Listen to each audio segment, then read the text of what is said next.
This is a Master Lost sector whilst around 20 under the recommended power level with no mods, and I can just run around letting my Arc Soul do all the killing for me. Heck, they even shoot down those annoying moths, which I didn't even know they could. Now the only thing harder than this is a Grandmaster Nightfall. Now bear in mind that it's just me roaming around with an Arc Soul. Imagine having 2 other members or even 5 other players running around with one in things like a Master Raid, but at the power level. Those Arc Souls are going to take over the world. Now I mentioned I'm running no mods. What I mean by this is I'm running no main mods like Elemental Wells or Charge with Light. The only other things I'm actually running are stat mods and a champion mod, because I mean, come on, you can't let those champs ruin the fun, right? Now there are a few things you can do with this build, which I'll explain very shortly, but I will point this out right now that anyone can use this build effectively without mods, so the requirement for this build is pretty flexible to suit your needs. But as we go through the video, I will be setting up the build to become more effective in endgame PvE, so stay tuned, leave a rating on the video and subscribe as it really helps me out, and now let's jump straight into it.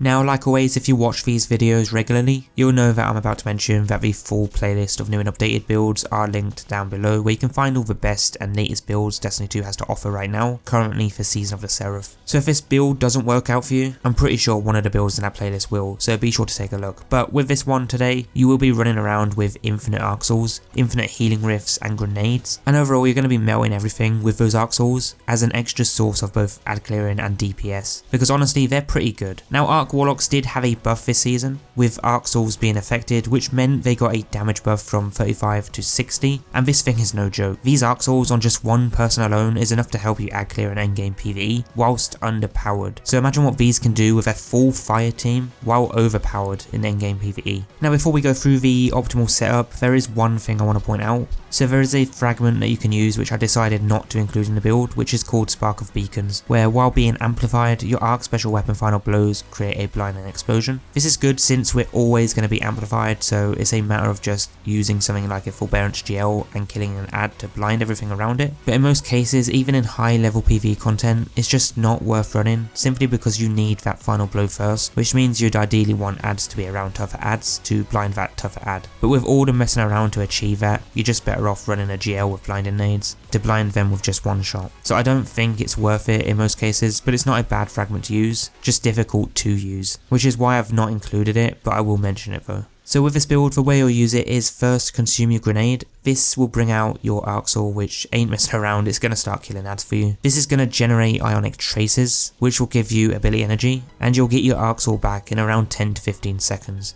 And bear in mind that the Arc Soul itself lasts 20 seconds, so you'll be able to get infinite Arc Souls with no delays in waiting for them to recharge. Eventually you'll probably throw down a healing rift to obviously heal. Upon doing so and getting a weapon final blow, you'll spawn 2 Void Elemental Wells. Picking them up will grant you damage resist and half of your class energy straight back, while your Arc Soul continues to generate Ionic Traces to get you even more ability energy. So overall you're getting infinite abilities for as long as there are ads around to kill. Now in endgame PvE, your Arc Soul might not get enough kills on its own to get another one straight back, which is why on the rare occasion that does happen, or on the occasion that you pull out your Arc Soul and there's no ads but only bosses, then you're probably not going to generate Ionic Traces because there's nothing around. So to counter this, we'll use a Bountiful Wells and Well of Utility mod to regenerate our class ability quicker on its own without relying on Ionic Traces. What's even better about this is that because we don't need to rely on the Ionic Traces, we'll have the rift back just as quick without an active Arc Soul. But we'll get an Arc Soul from that rift anyway, and so will teammates. So it's like you're using your personal Arc Soul as a first line of defense, and then if things go bad you say screw it, let's just place down a rift and everyone gets Arc Souls, healing, and instantly get that rift back within seconds while your grenade recharges either normally or by getting the Ionic Traces from your rift's Arc Soul.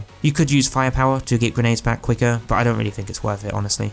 So getting into this setup of this build and starting with the subclass, you will want to run the Warlock Arc Stormcaller subclass with the Chaos Reach super. You can use the Storm Trance if you want to, but honestly, it's not that great, so Chaos Reach for me. With this, you'll want to run a Healing Rift class ability, a Chain Lightning melee, and then a Storm Grenade. We're using a Storm Grenade because it has the shortest cooldown, which means you'll be able to convert our grenade into an Arc Soul quicker. But for the aspects, we have Electrostatic Mind, defeating targets with arc abilities, or defeating a jolted or blinded target creates an Ionic Trace. and then collecting the Ionic Trace will make you amplified and give you ability energy. And this does give you a crap ton of energy. I think it actually takes 5 or 6 traces to refill your abilities, so it is pretty good. The second aspect is going to be Arc Soul, since this is an Arc Soul build. So casting your Rift will create an Arc Soul that fires in front of you, and allies that pass through the Rift will also get an Arc Soul, with the Rift recharging faster when allies are near. While amplified though, Arc Souls are supercharged and have an increased fire rate. Arc Souls just got so much better with Arc 3.0 and even better this season. Now for the fragments, we have Spark of Recharge. While critically wounded, your melee and grenade recharge more quickly. Spark of Vaults, finishers make you amplified. I didn't feel like there was anything else I wanted in this slot, so I'm only using this for the plus 10 to recovery for our class ability to recharge faster on its own, but you can use the Spark of Beacons if you use an Arc special weapons like I mentioned. Otherwise we have Spark of Resistance so that we gain increased damage resist while surrounded by enemies, and then the last one here is going to be Spark of Shock so that our arc grenades jolt targets.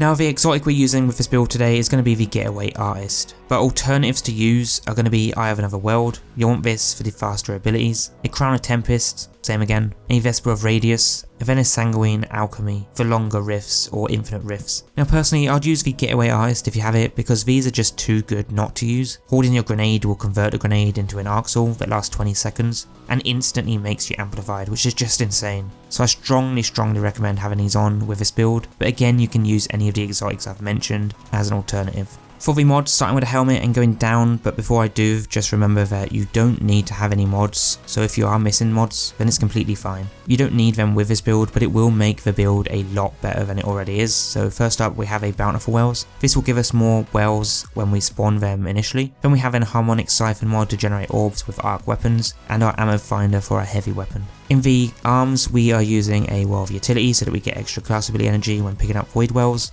then a Focus and Strike for even more energy when causing damage with your melee attack, along with the champion mod that you need for the activity you're playing. Chest armor, we are going to use a Reaping Wellmaker to spawn Void Wells when getting a weapon kill after using our Rift, which means that the next Rift will be available pretty quickly, but remember to have your damage resist mods that you'll need. Then in the legs we're going to use Well of Tenacity for the extra damage resist when picking up the Void Wells, a better already to start health regen when picking up orbs, and then our heavy weapon scavenger mod. Then lastly, for the class you have a few options. First of all, if you can, run a Well of Utility just to help you get your Rift faster by having multiple of these mods slotted on. But if you can't, it's no problem. You can temporarily take it off if you need the energy for other mods. So if playing solo, you'll want a Solo Operative for the 15% damage buff, which works with your abilities, and then a Lucent Finisher to get heavy ammo from champions. If you're playing in a team, then I'd use the other one that gives you extra DPS to abilities, and then a Lucent Finisher. You could even run the Unstoppable Arc Melees too, which is a good choice, or a Weakened Clear if using GLs. Now as for these stat choices, you want to max out Resilience first to 100, and then Discipline, and then Recovery if you can to get the abilities back quicker with the extra damage resist from Resilience. Now honestly with this build, I never used to like Arc Warlocks back last season, and I hated Arc Souls so much, but with the new buff in Season 19 now, it's just too good not to use, and it's definitely something that all Warlocks should be running if you're having a hard time in endgame PvE while playing solo, or struggling in things like a raid or Nightfall with a team, because you're all not that great at the game or for whatever reason. Not being good at the game is nothing to be ashamed of, so if there's a build out there that can help you become better like this one, then it's definitely worth using and you'll enjoy the game a lot better too. But that is all for this new Warlock Arc ability build in Destiny 2 Witch Queen Season of the Seraph. Next, as always, be sure to check out the new Season 19 build playlist, as I do cover new, fun and updated builds here on the channel every week, and you might just find your new favourite build. But for now guys, whatever you get up to, have a good one, and I'll see you guys very soon for the next build video. Take care guys, and go summon those Arc Souls. Peace out.